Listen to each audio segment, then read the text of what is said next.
So we're here today in Hoboken, not very far from Sabre Interactive's New Jersey office.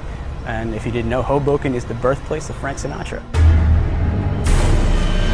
Inversion is a third-person shooter that has a unique gameplay element, which is the ability to control gravity and to navigate in altered gravity environments.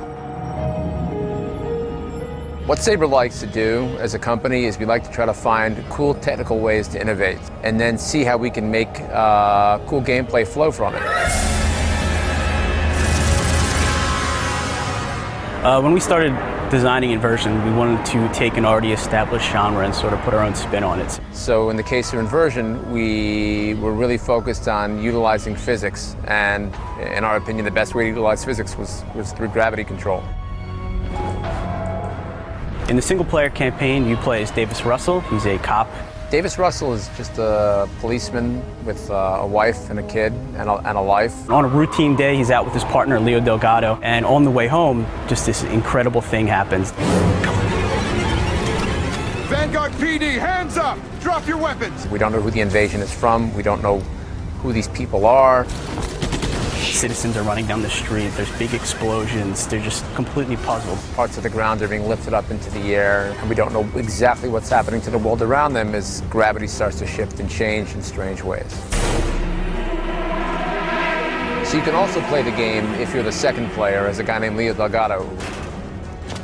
Him and Davis have been partners for many years, and they go back quite a ways. Davis is very different from Leo, and they're a good complement to one another in the gameplay.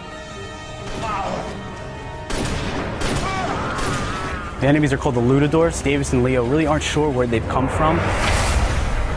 I can kind of give you the historical background, the initial designs in terms of the art, style, and feel that we were going to do something which kind of looked a little bit like a Brazilian city. The Lutadors came from that whole idea about the influences with, you know, Portugal or Brazil, better yet. They are more savage because of the conditions that they're living in, and that their size and form is based off of that as well. And as the story progresses, you also progress with Leo and Davis. You get to find out more and more and more about what's going on. There's a lot of deep tricks that we have. Which Turns what many might consider to be kind of a generic, prototypical story into something a little bit different. It's a cool twist, and we like it, and it fits. It fits for the game.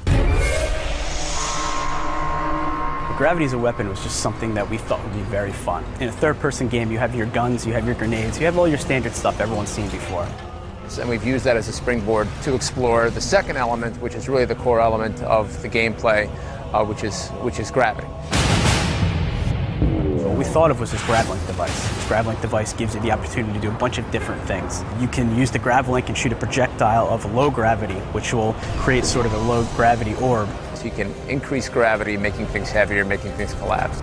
Once things are floating in the air, he can actually use the same device to pull objects towards him, throw those objects to create destruction within the world using those objects, to pull enemies and do kind of cool melee moves on them, you know, slice them in half, you know, which is always fun.